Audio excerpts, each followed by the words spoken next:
السلام عليكم خوتي خواتاتي، كيف دايرين؟ لاباس عليكم؟ ان شاء الله يا ربي تكونوا كاملين بخير وعلى خير. وشكرا لكم بزاف على التعاليق اللي كتخليو ليا. المهم البنات، دابا فاش كتفكر التعاليق غنوضح لكم واحد المساله. كنت عاودت لكم واحد القصه ديال واحد السيده وقلت لكم انها تعالجت بواحد العشبه. البنات، انا ماشي ما باغاش ندي الاجر او لا، بزاف التعليق تيقولوا لي اختي ما قلتيش اسم العشبه، واش ما بغيتيش تدي الاجر؟ انا البنات نخاف شي وحده تستعملها وتخرج عليها، انا هادشي مناش خايفه. لان ماشي اي وصفه مثلا وافقات شي وحده راه غتوافق الاخرى ابدا. هادشي ما داكشي علاش ما قدرتش انني نقولها. ماشي ما بغيتش نقولها لكم لان بزاف ديال التعاليق تيكتبوا ليا كون كملتي على الاجر ديالك وقلتي لينا الوصفه. يعني قصه تقريبا حطيتها اسبوع هادي ومازال تعاليق كيجيوني تبارك الله. وشحال من وحده كتقول لي اختي ما فيها باس كون ذكرتي اسم العشبه. والله ما كرهت حبيبتي، ولكن ما بغيتش شي وحده مثلا تجربها وما تصدقش ليها وبقات تدعي فيا تقول سمعت واحد السيده هي اللي قالتها. الله ياخذ فيها الحق، ما ندير بذنوب حتى شي واحد. اللي مريض حبيبتي الله يشافيه ويعافيه. المهم العشبه راه الا درتي سميتو دخلتي اليوتيوب وكتبتي سميتها راه كطلع، ماشي سميتها غير ديري زعما العشبه اللي كتدير داوي السرطان ولا هذا راه كيطلعوا لك كاينين. ولكن هذيك راه معروفه عند المغاربه ومعروفه من قديم الزمان. انا كنعرفها ملي كنت باقا صغيره تيقولوا راه مزيانه الحساسيه مزيانه ديك، ولكن ما قدرتش نقولها لكم لان كما قلت لكم خايفه لا شي وحده ما توافقهاش. سميتو الشفاء في يد الله، ربي كيدير الاسباب. الا بغى يشافي الواحد راه كيدير سبب. وشحال من واحد تلقى يجربها من مراد السيده هذه وهي بفمها قالتها للناس. قالت لك كانت كتخاف حتى هي في الاول ما كانتش كتبغي تقولها وتتقول لهم. قالت لك شحال من وحده كتقول لي عافاك غير قوليها لي انا كنتحمل مسؤوليتي. قالت لك ويلا قلتها لشي وحده دبر راسها ديك الساعه هي قالت غتحمل مسؤوليتها. الا وقعت لها شي حاجه تدبر راسها. قالت لي ولكن شحال من وحده استعملتها وما جابش الله الشفاء. الشفاء البنات ربي فاش كيبغي يشافي شي واحد راه تقدري غير تقراي سوره الفاتحه في كاس ديال الماء وتشربيه وتولي بخير. المهم على اي الله يشافي اللي مريض، جميع المرضى المسلمين الله يشافيهم ويعافيهم. حنا ما كرهناش الكل يتشافى. وكون بصح انا عارفه هاد العشبه غادي تشافي كل شيء اكيد كنت غنقولها لكم. ولكن راه كل واحد وشنو اللي كيوافقوا وربي كيدير تاني الاسباب. الا بغى يشافي شي واحد كيدير لي السبب بشي حاجه، يا عشبه يا دوايه، كل واحد وربي باش كيدير ليه سبب. المهم البنات الله يشافي الجميع. وهذا الشيء اللي كاين البنات بغيت نوضح لكم في هذه القصه هذه نقولها لكم لان دائما كنلقى التعاليق كل مره تقريبا كيجيني تعليق جديد ولا شي سيده جديده كتكون شافت القصه وسمعت ليها كتجي كتكتب لي اختي درتي زعما كون غير كملتي على الاجر ديالك وقلتي لنا اسم العشبه، هذا هو السبب حبيباتي. المهم غادي نرجعوا دابا للقصه ديالنا على بركه الله. وقبل ما نبداو الا ما كنتوش مشتركين اشتركوا في القناه. الله يفرحكم ويعطيكم ما تمنيتو قصر في الجنة إن شاء الله. اللهم صل وسلم على محمد وعلى آل محمد على بركة الله. أنا سميتي نعيمة، كبرت في عائلة محافظة. كنا أنا وأخواتاتي كنقراو، ما عندناش خونا نهائيا، حنا غير بنات. المهم البنات كنا كنقولوا لماما زيدي ولدي، حنا كنا باقيين صغار تنقول لها زيدي ولدي باش تولدي لينا خونا اللي يحمينا. يقدر يكون عندنا خونا نوليو كارهينو. المهم البنات الحمد لله ما عندناش وما خصناش. الاب ديالي كان مكافح علينا. تقاتل مع الزمان على ودنا، ما خلاش من جهدو. البنات حنا كنا كنقراو. انا وصلت للباك مشيت درت سميتو درت تكوين، خديت واحد الدبلوم هو باش كنت باغا نخدم. وكانت الاخت ديالي الكبيره كانت خاطبها واحد ولد الناس وكانت في واحد المدينه اخرى، ماشي ديك المدينه فين كاينين حنا. ديك المدينه اللي كاينين حنا ما فيهاش الافاق ديال الخدمه بزاف. المهم هضرت معاها قلت لها اختي عافاك انا راه شديت الدبلوم ديالي، واش ممكن زعما نجي لديك المدينه ونجلس معاك غير بما نقدر، زعما نقدر انني نكري في دوك الشهور الاولين. راكم عارفين اي واحد باغي يبدا الخدمه صعيبه عليه انه يبدا من الاول. قالت لي مرحبا بك اختي، قالت لي غير جي صافي. المهم في الاول الام ديالي كانت رافضه، قالت لي لا ما تمشيش عند اختك غتبرزطيها. انا اختي خدامه راجلها خدام، قالت لي غتبرزطيها. وهذا قلت لها علاش غنبرزطها؟ بالعكس ماما انا غادي نعاونها. الا مشينا للخدمه انا وياها ملي نجاو نوضو نشقاو بالعكس غتفرح اختي، غادي نتعاون معاها. وعندها وليداتها باقيين صغار غادي نتعاونوا على الزمان. وملي نبدا سميتو غير نوقف على رجلي نتخلص راه غادي نخرج نكري. المهم البنات بزز باش حاولت انني نقنع والديا، مشيت عند اختي ونقول لكم من نهاري خدمت البنات، مشيت كندفع السيفيات.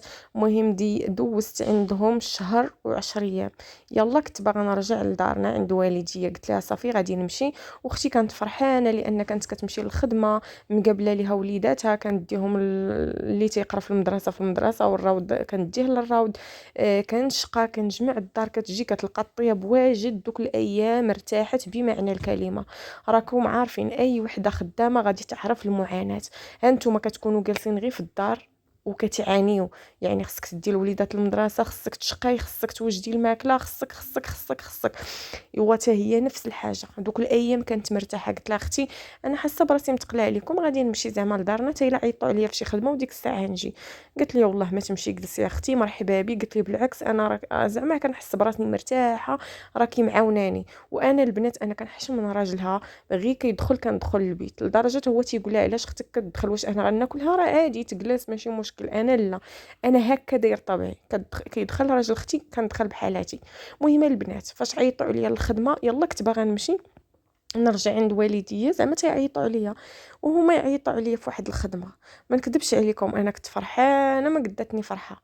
المهم ومع ذلك باقا متعاونه مع اختي، كنفيقوا في الصباح، نحاولوا نفيقوا، تنقولها نفيقوا واحد الساعتين قبل باش نوجدوا كلشي. في العشيه نجيو غادي نطرفوا غير الدار، الماكله ديال النهار كامل غادي توجد لينا الوليدات، غير نجيو ونسخنوا.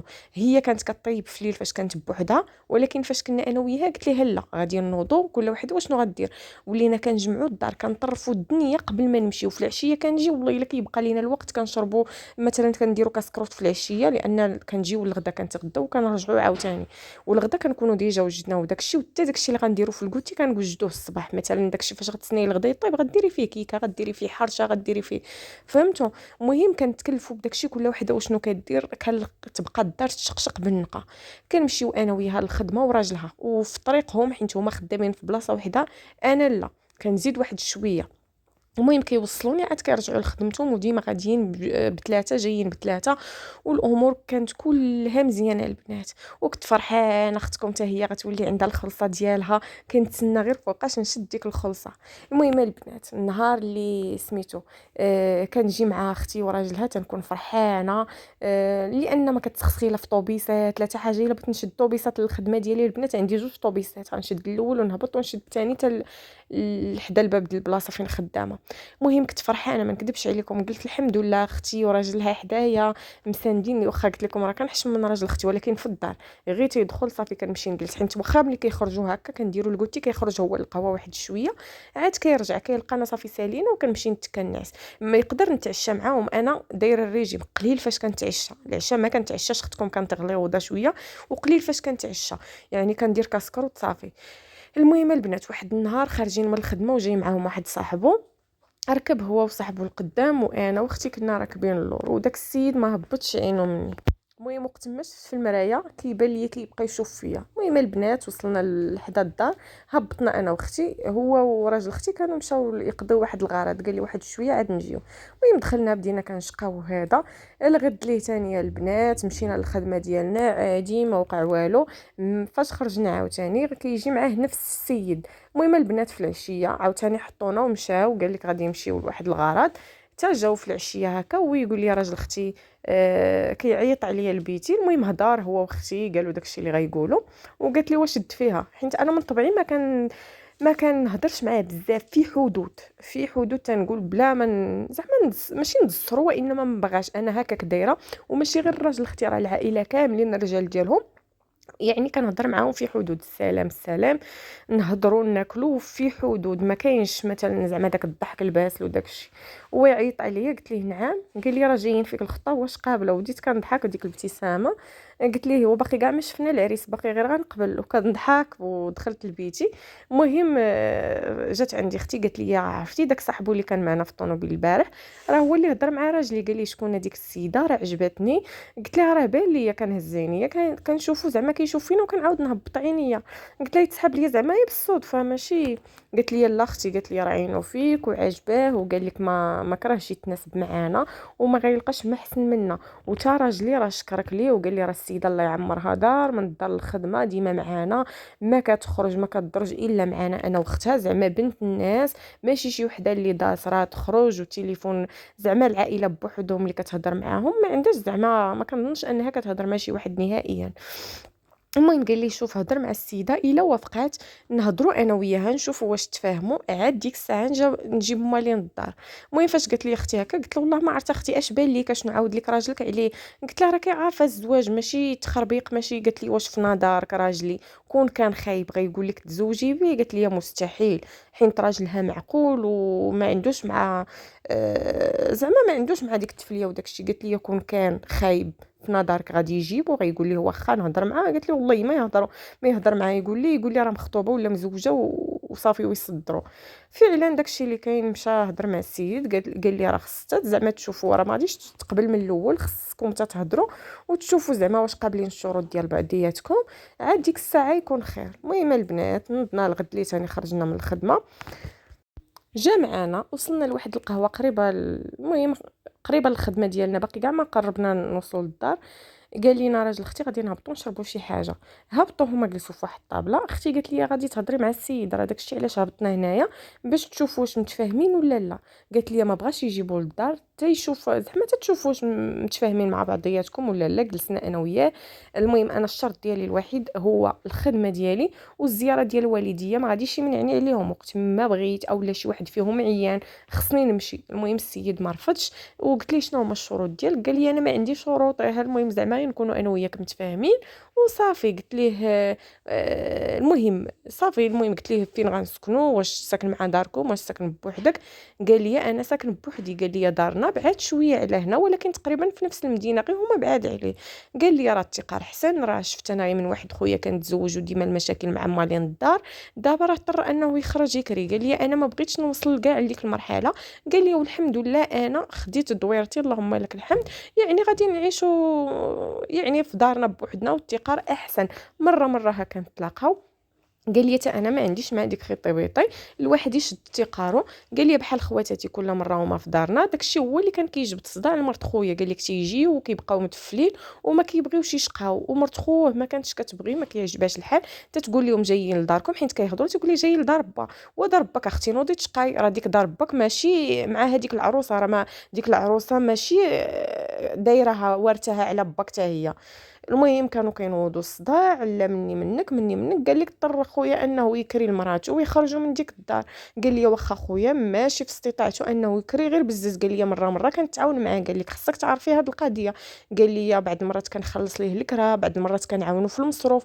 قال لي المهم انا وجهدي وكل شهر وشنو كندير معاه. قلت له انا داكشي ما عنديش فيه مشكل، كما كنبغي نعاون دارنا عادي انت عاون خوتك عاون والديك، انا ما عنديش مشكل، غير انا يخليوني عليهم في الثقار فهمتي. انا ما باغاش نضحك معاهم وما باغاش نجبد صداع. قلت ليه سول راجل اختي هو غيقول لك انا كنهرب من المشاكل. قلت ليه راجل اختي وما كان زعما راه العائله كامله وما كنجلسش معاهم وما كنبغيش يكون داك الاحتكاك تفاديا للمشاكل والصداع.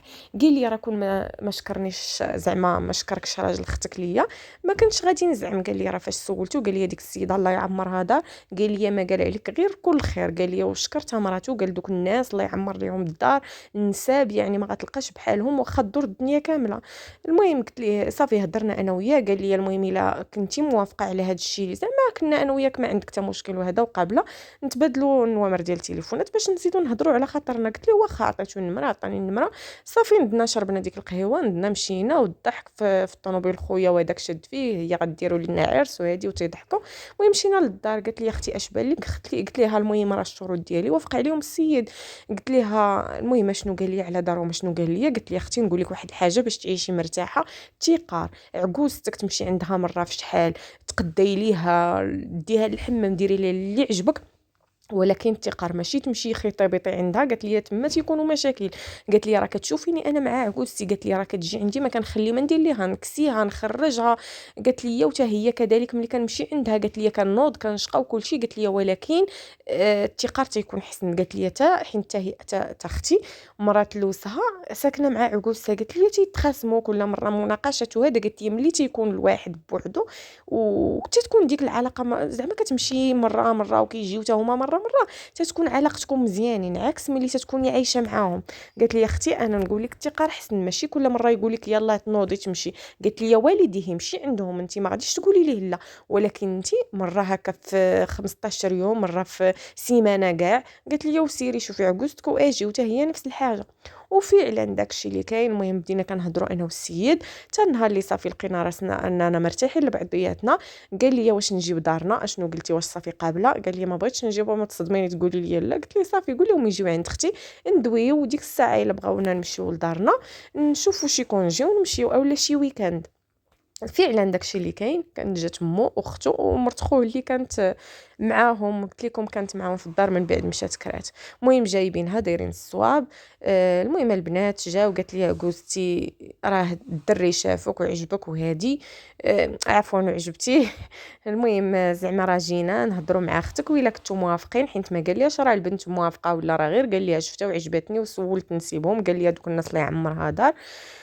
قالت لي الا كنتو موافقين عاد ديك الساعه نمشيو نهضروا مع داركم. قالت لي المهم راه هادشي اللي قال لي ولدي انا السيده ما فخباريش انها ما باغانيش وما فخباريش انها كانت كتخطط باش تاخذ ليه بنت اختو. وهذا هو المشكل ديال الامهات، بعدوا من ولادكم خليهم يتزوجوا وياخذوا اللي بغاو. ما بقاش تقولي ليه بنت اختي ولا بنت خويا ولا بنت عمك ولا بنت جدك. راه هذاك الشيء تيكونوا فيه مشاكل وصداعات. راه ها انت واش انت اللي غتزوجي بها؟ خلي ولادك هما يختاروا. وتا الا كانت شي وحده قبيحه ولا زوينه حاولي انك تقولي ولدي هذيك راه زعما راه خايبه راه السمعه ديالها وهادي وهادي، ولكن ان الله غفور رحيم. ربي تيسمح وبنادم ما يسمعش. علاش اختي غادي تمشي تخطبي لي وحده هو ما باغيهاش وفي الاخر غيولد لك معاه الوليدات ويمشي يهضر مع وحده اخرى؟ خليه هو يتزوج باقتناع ويبغي ياخذ هذيك اللي بغى. المهم هادشي اللي كاين البنات انا ما في خباري والو. المهم كنا صافي قلنا لهم واخا ودرنا الوقت اللي غادي نمشيو زعما لدارنا. المهم فاش كنا غنمشيو كانت ديك الساعه عطله ديال وليدات اختي.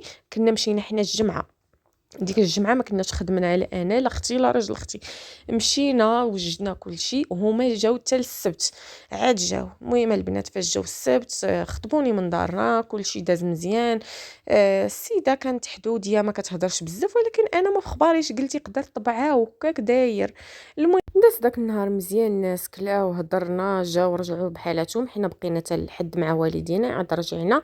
المهم كانوا اتفقوا على نهار ديال العرس. كان ديك الساعه شهر 4 شهر 6 15 في شهر 6 غادي نديروا العرس. بدينا في الاجراءات زعما بدينا في هذا بدينا كنوجدوا داكشي اللي غادي نوجدوا للعرس، حيت باقي ما بقاش لينا بزاف. صافي رجعت انا لخدمتي حيت شرط التعليمي ما كانش غادي نخرج من الخدمه. صافي المهم بقينا بحال هكاك. ما كنتش كنخرج معاك طرف. قالت لي واخا زعما نتكتبوا هذا حتى العرس. فعلا داكشي اللي كاين مره الا جا عندنا للدار كنهضروا زعما مجموعين كنهضروا عادي وكنهضروا عاوتاني في التليفون. بقينا بحال هكاك حتى النهار اللي قرب العرس. صافي المهم شديت 15 يوم راجلي ما كنتش عارفه شحال ما عقلتش شحال كنشد. المهم صافي مشيت لدارنا وبدينا كنوجدوا اصلا الحلوه وداكشي كامل كنا وجدنا تما في المدينه ديال اختي. وامي كانت عاوتاني كتوجد في الدار، كان كلشي واجد على اتساع، يعني ماشي بقينا تا مزاحمين عاد بدينا نوجد لا كان كلشي واجد. المهم البنات صافي انا وميمتي بدينا فاش مشيت وجدنا داكشي اللي كان باقي. مشيت درت ديك الطبريمه اللي كدير العروسه. المهم بديت كندير كاع داكشي اللي خصو يدار. وصل نهار العرس داز على احسن ما يرام البنات. داك العرس داز واعر. المهم البنات عزني الراجل سافرنا انا وياه، سافرنا 4 ايام ورجعنا بحالتنا لدارنا. ايوا النهار رجعنا كنلقاو العكوزه جات للدار وجدات والساروت كان عندها. المهم وجدت لينا الغدا تما تغدينا. في العشيه مشات بحالتها بقينا حنا في دارنا. المهم ديك السيمانه اللي كانت بقات ليا مورا العرس تقريبا جلسنا هي ديك حيت جلست سميتو ديك 4 ايام اللي سافرنا رجعنا بقات لينا سيمانه. ديك السيمانه جلسناها غير في الدار. المهم البنات مره خارجين مره داخلين مره. والعكوزه كانت كتجي كتجلس يومين 3 ايام ها هي جايه، يومين 3 ايام ها هي جايه. المهم السيده في الاول كانت عاديه، من موراها ولات كتبقى تعيب فاش رجعت الخدمه، لا علاش هادي ما دارتش، علاش هادي. واحد النهار قلتها للراجل، قلت ليه شوف انا ديك الساعه فاش ما كنتش انا عطيتي لامك الساروت نقولوا ماشي مشكل، ولكن دابا انا حوايجي كنحطهم موسخين، خصني تنجي عاد نصب، راه كتشوف ما يعني ما خصهاش تلقى حوايجي، حيت كنجي كنلقاها دايرهم في الماكينه ولا شي حاجه انا ما كيعجبنيش الحال. ناض وليت كنسد عليهم في بيت الناس. قالت لي علاش تسد بيت الناس، علاش وليتو كتسدوا بيت الناس وما كنتيش كتسدوا شحال هادي؟ المهم السيده ما عجبهاش الحال، ناضت ولات باغا تشد معايا، وغير اللي جاي يسد عليك وغير هادي. انا داري زعما هاديك وهي ما ساكناش معنا، ولو تكون ساكنه معنا بيتي فيه خصوصياتي خصني نسدو، واش متفقين معايا ولا لا؟ المهم السيده ما عجبهاش الحال. مع ذلك ما كنت كنتسوق لها، تنقول صافي الخلا والجلا دابا تمشي بحالاتها، المهم كتبقى هذيك داري. المهم البنات كنجي كنلقى مهم ماكله شحال من مره واجده.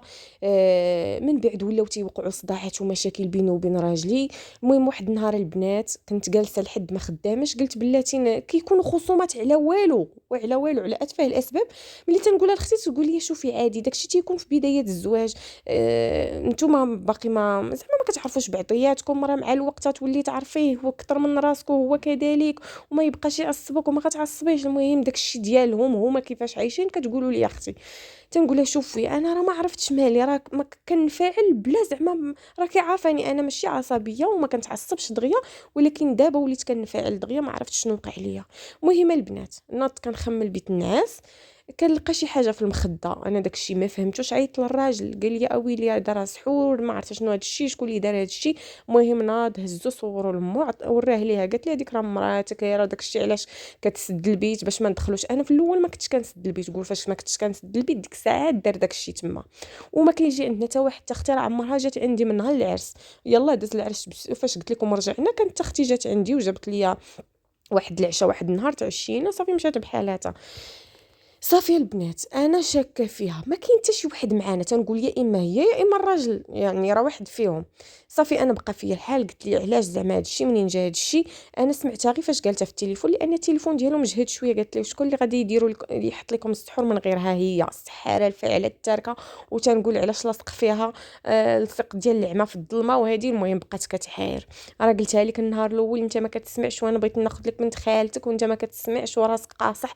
ايوا شدها انت دابا تشوف معاها الويل، ودابا بغاتك تولي حمار. اللي قالتها لك هي اللي تكون، وبغات تجري لك على عائلتك. انا ما كنجريش على عائلته، انا بيتي فيها خصوصياتي. لو كنت كنخلي مثلا الحوايج في الدوش ولقاهم باقيين في بلاصتهم ما كنظنش انني غادي نسد البيت. ولكن انا كنلقى الصابون كيمشي تصبن، انا كتجيني حشومه، تيكونوا ملابس داخليه على ما انا ما بغيتش صافي. حوايجي بغيت نصبنهم راسي، انا جاتني حشومه عكستي تنوض تصب ليا حوايجي وخصوصا الملابس الداخليه. صافي بديت كنسد على داكشي في البيت، هي ما رضاتش علاش انني نسد البيت. المهم هادشي البنات والله حتى كان قبل ما يتسد البيت، لان ما عندهاش كيفاش تدخل لذاك البيت. انا تشكيت بدلت الساروت لذاك البيت. المهم البنات بقينا غاديين والمشاكل غاديين وتيكبروا. واحد النهار البنات كنلقى في الصالون عاوتاني نفس الحاجه، نفس داكشي اللي لقيت. قلت ليه انا شنو لقيت عاوتاني؟ والسيد بقى غير شاد راسو. قال لي انا ما تنقولش ليهم، ولكن هو ملي تيهضر معاه تتقول ليه مراتك. المره الثالثه عاوتاني لقيناها البنات حدا التلفازه. المهم صافي والباب لقيت فيه الرشان، كنجي كنلقى الباب مرشوش لان كان مصبوغ بالكري تيبان فيه الارض كيبان فيه. المهم البنات كنقول ليها شنو هادشي ما شنو هادشي. نط انا درت الكاميرا بالتخبيه على راجلي، هضرت مع راجل اختي قلت ليه با غندير الكاميرا، بغيت نعرف شكون اللي كيدير لي شي حاجه. قال لي واخا. ناض شرا ليا كاميرا، درت وحده حدا الباب ودرت وحده في المراح في الصالون، حيت المراح ديالنا فيه هكا مفرشين تما فين دايرين الصالون. قلت ليه باغا نعرف شكون اللي كيدير ليا هادشي في الدار. المهم البنات انني اكتشفت انها العكوزه. تصدمت صدمه حياتي، هي اللي كترش ما كترش حتى كتكون هي غاديه عاد كترش لينا حدا الباب. ملي كتدخل كتدير داكشي اللي دارت. وواحد النهار كانت كتبخر وحلات السراج متى خرجت ريحه البخور، ما عرفتش داكشي باش بخرات. المهم الكاميرا شدتها كتبخر. المهم هزيت انا دوك الفيديوهات قلتها للراجل اختي، قلت لي شوف راه خصني زعما بغيت نقطعهم يكونوا صغار. صايب ليا هو داكشي كان كيعرف داكشي، صيفطوا سميتو صيفطوا العكوزه. قلت لها شوفي الادله عندي، بغيتي تعطيني باتساع مرحبا، ما بغيتيش تعطيني باتساع راه غادي نعاود لك التربيه.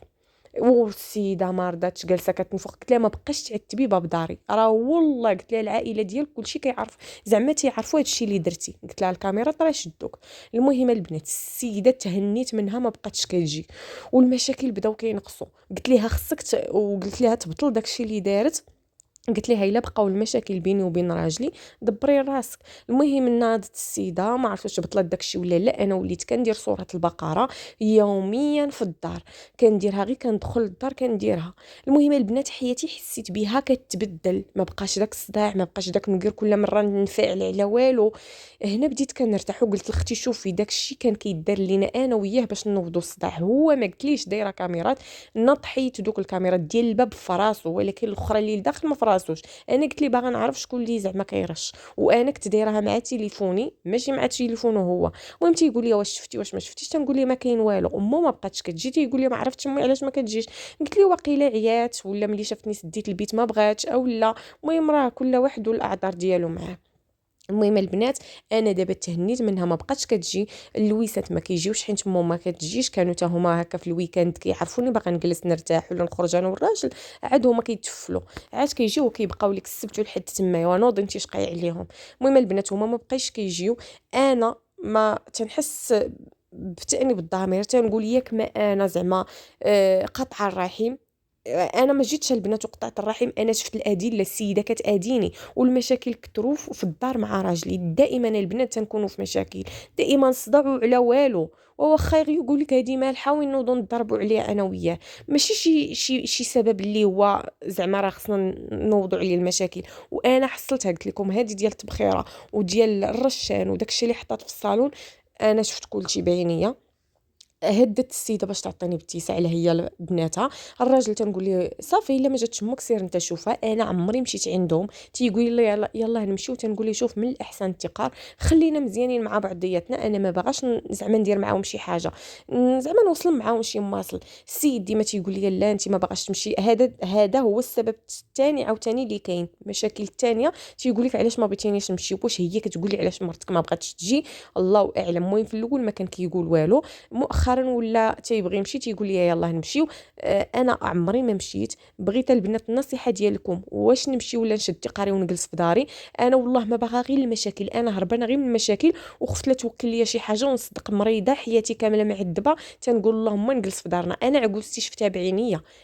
زعما واش هادشي اللي درت معاه انني قلت لها ما بقاش تجي واش غيكون عندي فيه اثم ولا لا؟ انا ما عرفتش، ما نكذبش عليكم.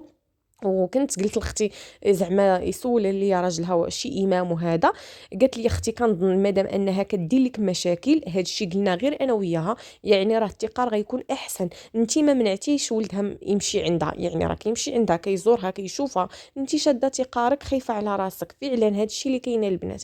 انا دابا ما بقيتش عارفه اشنو غندير، واش نمشي معاه يشوف دارهم؟ الله يجازيكم بخير قولوا لي النصيحه ديالكم. ما عرفتش شنو غادي ندير، واش نمشي معاه ملي يكون غادي يشوف مو نمشي حتى انا نزورهم، ولا نشد تقاري ونجلس في دارنا؟ هو ولا كيجي كيقول لي علاش ما بغيتيش تمشي، علاش ما مشيتيش، علاش خصك تمشي عند امي؟ ما عرفتش شنو غادي ندير، واش هي اللي كتحرشو او لا هو بغاني نمشي؟ ما عرفتش البنات. الا مشيت ضروري خصني ناكل تما، وانا كنخاف من ديك السيده ما نكذبش عليكم، ما بقيتش غادي نثق فيها نهائيا. هذه هي القصه ديالي. نتمنى انكم تفيدوني البنات، واللي عندها شي زعما شي فكره نديرها باش ما نمشيش حتى انا تقولها ليا ما عرفتش. المهم البنات نتسنى نصائحكم في التعاليق ان شاء الله. مع السلامه. المهم البنات ما تنسوش اختكم من التعاليق، الله ييسر ليها امورها، والله يبعد علينا ولاد الحرام كما بعدهم على السماء، كما بعد السماء على الارض عفوا. ما عرفتش الناس واش ما تيفكروش في الموت. اختي اش غادي نقول لك، الله يصاوب لك وصافي. مع السلامه حبيباتي، حتى القصه الجايه ان شاء الله.